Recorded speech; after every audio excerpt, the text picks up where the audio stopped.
Good morning. Welcome to Edie's Attic. My name is Jenny, and I have for you your weekly Love Oracle message. This week's message is definitely one of a lot of emotion, a lot of confusion, a lot of distraction, and feeling like you don't know what move to make next. Like your decisions are solely based off of emotion right now, and you're trying to be logical, but you can't help but feel this strong emotion pulling you in every which way.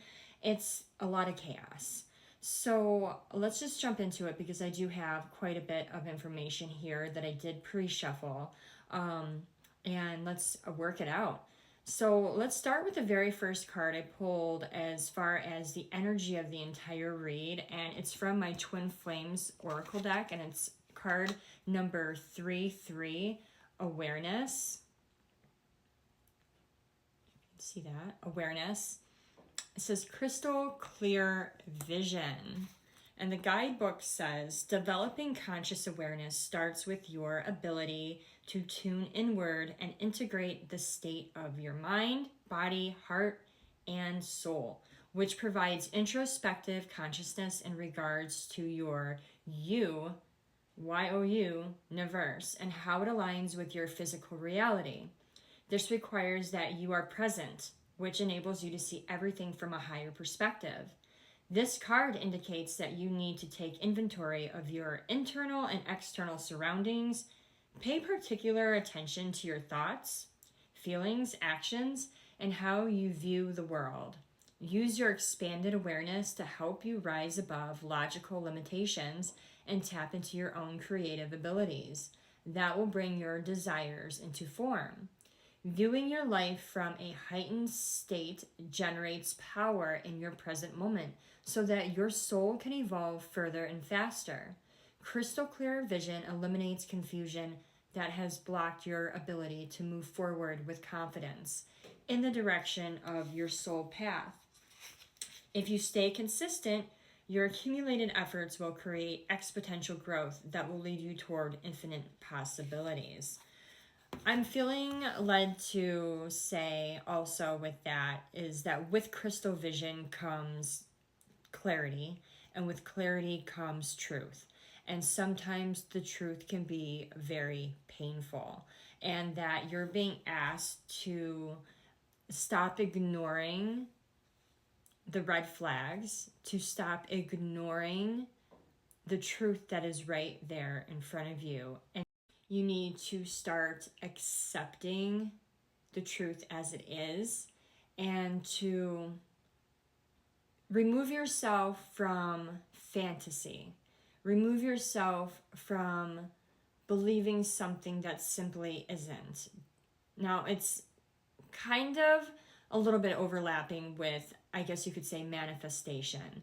Because when we want to manifest something into our lives, we want to focus on it and think heavily about, the long term and trying to bring it into fruition. However, fantasizing can kind of be right there on that blurred edge a little bit where you're stepping out of what you want to happen, and you find yourself often daydreaming about like a fake reality. Now, some may say that that will help manifest it into reality, but if you're not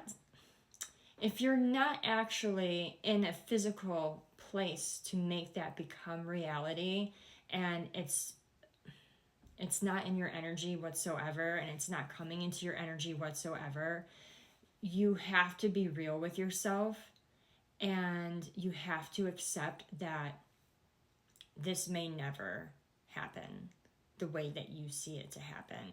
And if this is something you truly want and you want it manifested into your reality, Divine's saying you need to make more logical, practical decisions and movements that make sense to make this become reality. For instance, I don't know why I'm being led to say this, but say you are in a relationship with someone that lives halfway around the world from you, and you find yourself fantasizing about what it would be like to be with them and to live with them and to have a home with them and to finally connect.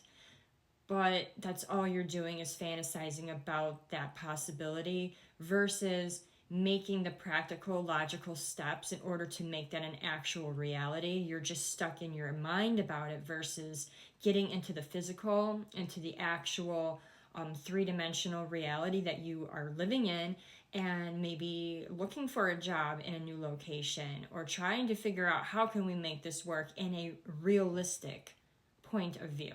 So that's an example in order for you to understand what I'm trying to say. And the next card we have out is family. It says bloodlines, inner circle. So I also was channeling the song Past Lives.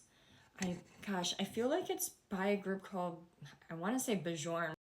I'm not sure if that's the name, but it was very popular, I'd say, last summer, 2023. It was on the radio a lot. It was Past Lives, could not hold.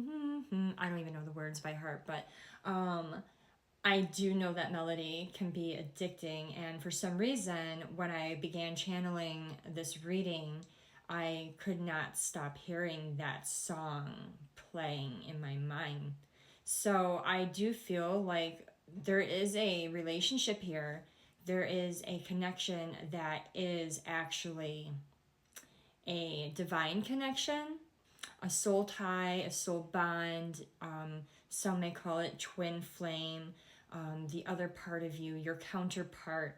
I do feel that there is, for a lot of you, a soul tie.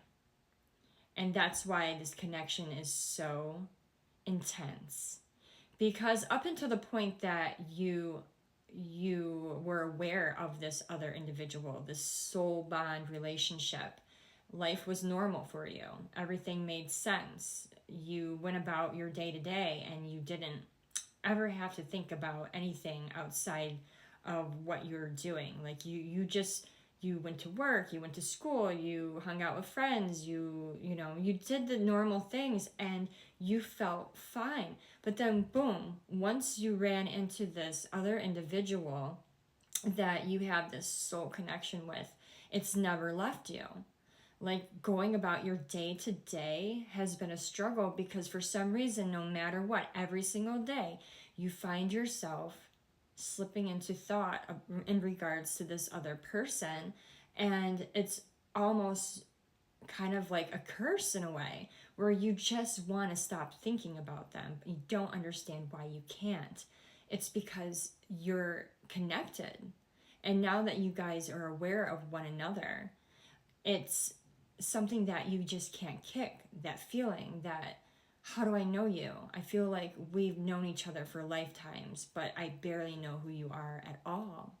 When in actuality, you do. You've known each other for eons. Like you've always been in lives together. If you believe in reincarnation, I know for the longest time, I didn't really know if I believed or understood. But the more I look into tarot and oracle and energy reading, the more I personally am starting to believe that many of us, if not all, but many of us have lived numerous lifetimes and wore different masks as different characters and played different parts.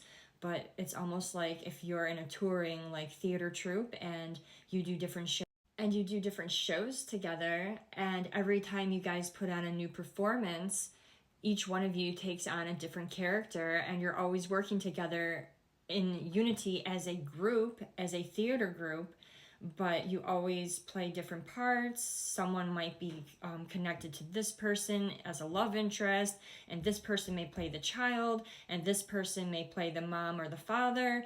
And I feel like that's almost exactly the way that we are living our lives, is like we keep reliving with the same soul families and the same people and the same souls, but each time we're given different characters. And that's just my personal feeling on it. You may have a different view or may believe something completely different, and that's fine, but that's just how I feel. I don't even know if I'm 100% convinced, but I'm feeling like that the more and more I do these.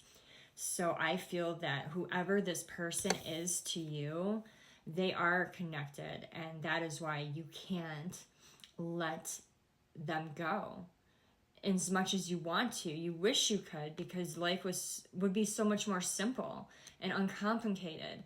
But it's like, now that this has happened, this encounter, this connection, this revelation, this understanding, this awareness that this person is definitely connected to you, and there's more meaning to this relationship than what has been given, and that there's like a bigger picture.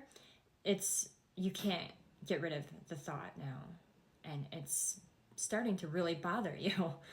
This person may have come in at one time with a love offer for you.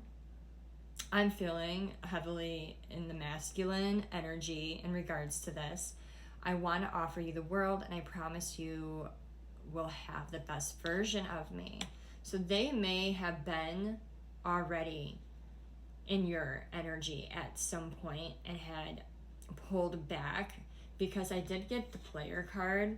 This person may have player tendencies. You may have player tendencies. Perhaps even up until the point that you guys met each other, maybe both of you were much in that energy of not wanting to settle down or commit to another.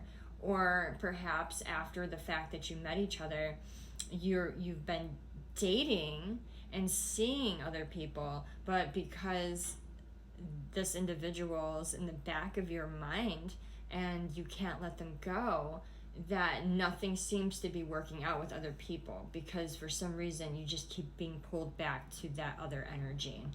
But there is a surprise coming in. It says life is full of surprises, and I have something special planned just for you.